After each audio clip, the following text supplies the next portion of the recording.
Bonjour et bienvenue à Saint-Alban-du-Hurtière, plus précisément au rucher du Presbytère, où nous allons rencontrer Sébastien Fiastre, qui depuis une dizaine d'années élève des ruches. Il en a à peu près une centaine. Allez, c'est parti!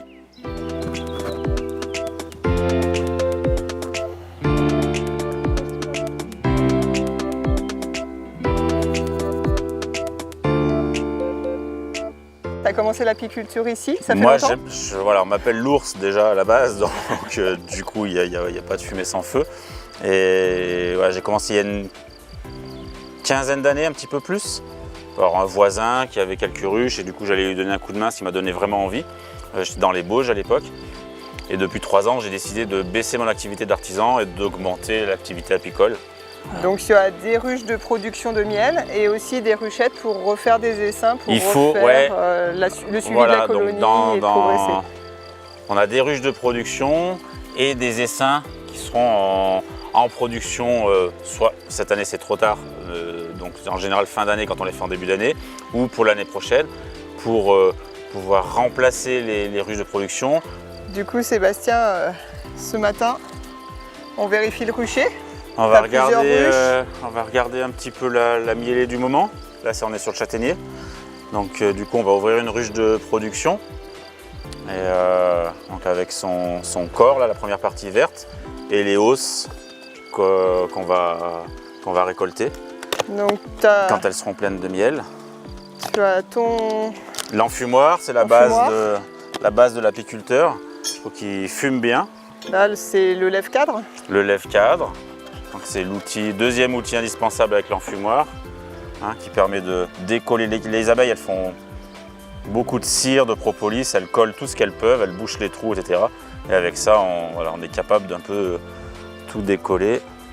Voilà. Donc là, elles sont en train de remplir les cellules avec le nectar que les butineuses amènent et de le sécher, là, ce qu'on les voit faire.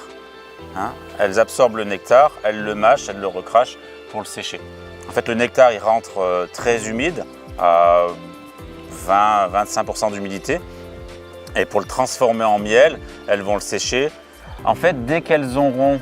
Séché le miel. miel. Là, on n'en a pas. Dès qu'elles auront séché le miel suffisamment, elles vont l'operculer. Donc, mettre une couche de cire au-dessus. Ça voudra dire que simplement, elles-mêmes, elles détectent qu'on est passé sous les 18% d'humidité.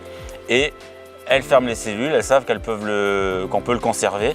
Et nous, on pourra le récolter. Voilà. Donc ça, c'est la partie que moi je vais récolter. Qui est du surplus pour elles, qui sera du surplus. Et ensuite, elles ont leur... Donc là, c'est quand même assez lourd parce qu'il doit quand même y avoir 20 kg de miel. Hop. Là, il y a la grille à reine pour que la reine reste en dessous. La grille à reine, voilà, parce que... Et pondre en dessous. Sur cette race-là d'abeilles, la reine a très vite tendance à monter quand on met une hausse et à venir pondre dans la hausse et voilà, c'est un petit peu contre-productif. Donc voilà leur maison proprement dite, avec ce qu'on appelle le corps, avec les cadres de corps qui sont du coup 2 fois plus grands. Voilà. Et puis ils sont bien organisés. Voilà, et donc là on a le miel operculé, donc celui-là là, qui est sec. Pour elles. Pour elles, ça c'est leur réserve, donc avec le miel. Le pollen qu'on voit jaune, là, qu'elle récolte en ce moment, c'est le pollen de châtaignier, donc très jaune. On peut avoir plusieurs couleurs, il y en a un peu du orange encore qui reste des dernières saisons. Donc un peu du nectar, le miel operculé, le pollen. Ça, c'est les cadres de réserve. Là, on a un cadre de couvain. On voit, c'est pas du tout pareil. Donc voilà, pas du tout la même couleur d'opercule. Donc là, l'opercule est sur de la cire très jaune, alors que le cadre de couvain, voilà, c'est beaucoup plus foncé, beaucoup plus brun. On arrive à distinguer ici les larves, bien blanches. Qui sont ici bien blanches. Donc la reine, voilà, c'est un cadre de ponte. La reine pond des œufs qui au bout de 3 jours éclosent en larves, qui sont nourries quelques jours à base de pollen et un petit peu de gelée royale. Et ensuite sont operculées. La larve se transforme en nymphe et au bout de 21 jours, la nymphe sort en abeille.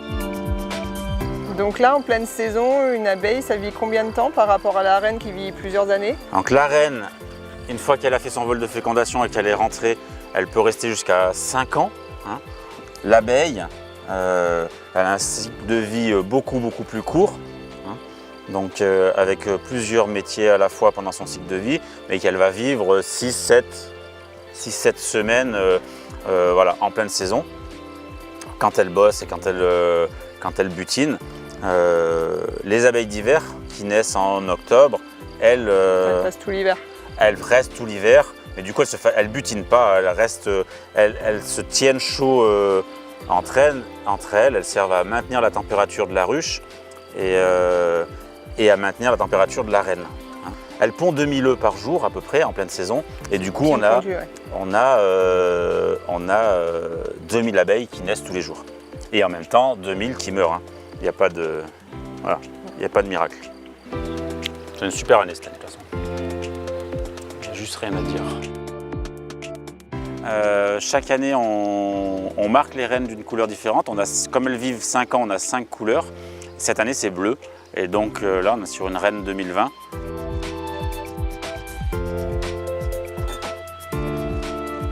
Ici, dans le rucher couvert, c'est des reines que tu prends pour faire de l'élevage. Donc là c'est une F0.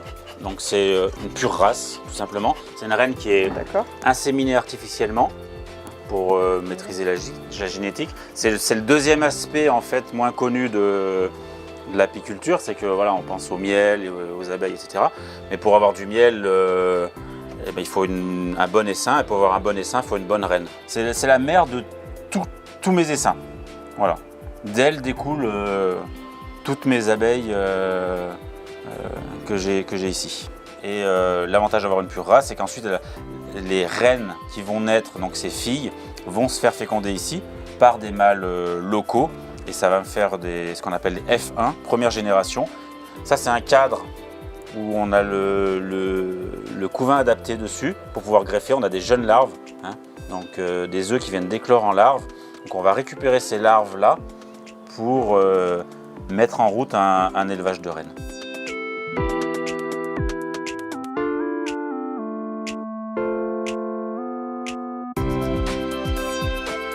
Maintenant, on est dans la miellerie, l'endroit où il y a tout le matériel, et aussi ton poste donc, pour greffer.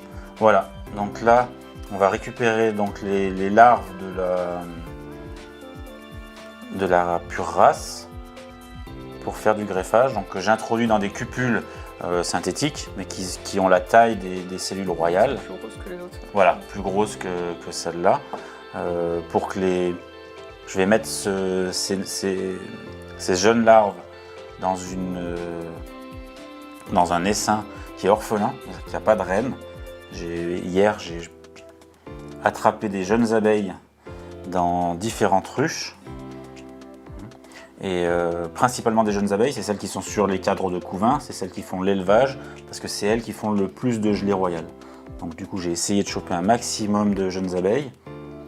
Là, quand tu vas aller la prendre, elle aura sa petite goutte de gelée royale, sa première nourriture avec elle, et tu vas le déposer là-dedans. Voilà, je vais prendre la larve qui vient la plus petite possible. Hein. C'est pour ça que qui sort de l'œuf, qui vient d'éclore. Donc elle est quelques heures, il faut qu'elle ait moins de 3 jours dans tous les cas. Hein. L'idéal, c'est qu'elle soit de la journée. Moins d'un millimètre, c'est ça? Moins d'un millimètre, voilà, 0,8, qu'elle soit pas trop recourbée. Donc là, un élevage dans une unité ruchette, tu en mets une trentaine? Là, il y en aura à peu près 36, je crois que j'en ai 12 par barrette. Des fois, j'en fais un peu moins, j'en fais jamais plus. Là, j'ai mis beaucoup d'abeilles dans ma ruche orpheline. Du coup, elles vont pouvoir prendre en charge toutes ces cellules. Et pour avoir, au final, il y en a que je risque d'abîmer un petit peu sur le transfert, il y en a qui vont se dessécher. Donc pour essayer d'avoir au final un maximum de réussite, quoi.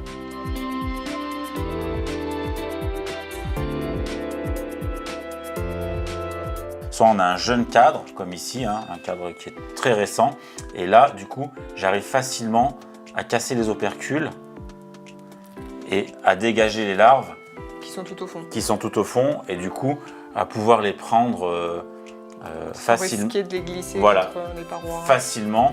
Tous les apiculteurs ne font pas ces gestes-là, du coup, c'est une spécificité de pouvoir revendre des reines, en fait. C'est une spécificité de pouvoir revendre des reines et de pouvoir gérer son cheptel et le renouvellement de son cheptel en fait. Moi au départ c'est parce que ça m'intéresse, comme ça marche bien. J'ai aussi de la demande de pas mal d'apiculteurs des environs là, qui me demandent si je peux leur fournir quelques rennes et quelques essaims pour ceux qui débutent.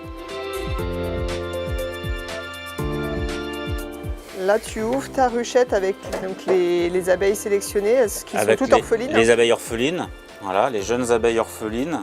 Tu avais prévu et les trous. J'ai laissé de la place pour mettre le cadre. Donc on va lui mettre le cadre avec les jeunes larves. Donc là, c'est rempli de jeunes abeilles. Voilà.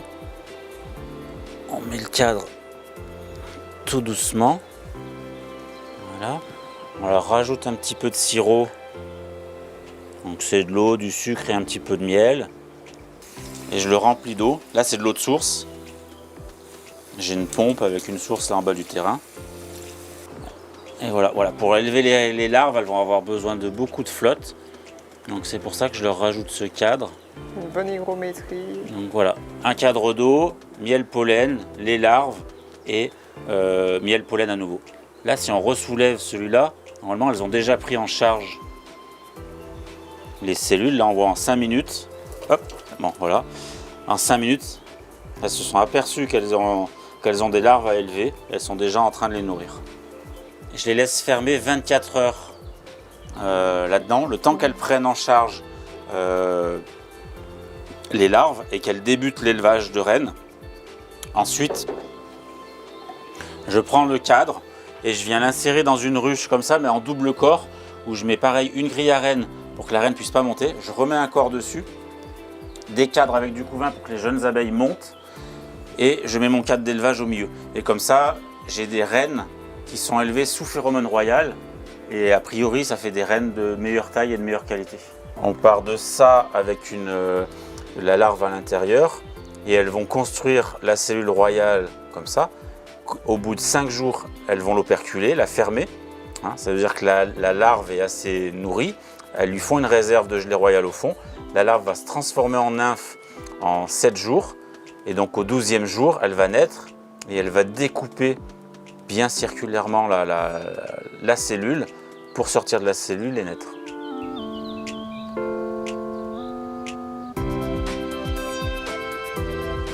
Là, c'est une ruchette donc en fin d'élevage. C'est une ruchette en fin d'élevage. J'ai introduit une cellule à 3 jours le 15 juin et qui doit naître le 24. Aujourd'hui. Donc du coup, on va vérifier la naissance de la reine en fait. Donc on va ouvrir délicatement et on va regarder si la cellule, elle est bien découpée, si elle a bien été acceptée.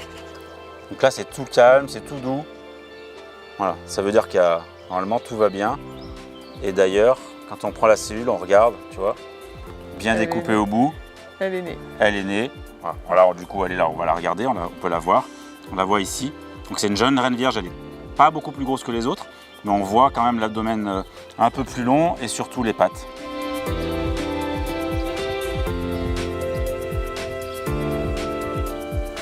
Alors ce rucher du presbytère, il nous fait combien de miels différents? Où est-ce qu'on peut les retrouver après? Donc du coup, voilà, printemps, acacia, millefleurs, montagne différent. J'ai un montagne là, celui du Cucheron, il va être très différent de celui que je fais à Montgelafré, où là, ça, on est plus sur un miel de forêt. Sur Montgelafré, on est plus sur un miel d'alpage. Et après, sur du miel de haute montagne. Il n'y a plus qu'à venir le chercher ici. Il n'y a plus qu'à venir le chercher ici. En général, il faut m'appeler, je suis souvent là, mais c'est mieux quand même de m'appeler un petit peu. J'ai quelques petits points de vente et je livre. Après, je me sers pas mal de Facebook pour faire de la pub. Et cet hiver, sinon on retrouvera les coffrets Bivrap. Et après, dans l'hiver, quand j'ai plus de temps, parce que je suis en pleine saison, voilà, on fait les coffrets Bivrap, les crèmes, la dissolution alcoolique de propolis, les petits coffrets de miel de Noël, voilà, pour offrir, soit en panier, soit avec des branches de noisetier avec le chanvre. Mais voilà, ça, il me faut un petit peu plus de temps. Et voilà, quand c'est plus calme, quand j'ai tout l'automne pour préparer tout ça. Merci, à bientôt. Bonne journée, à bientôt.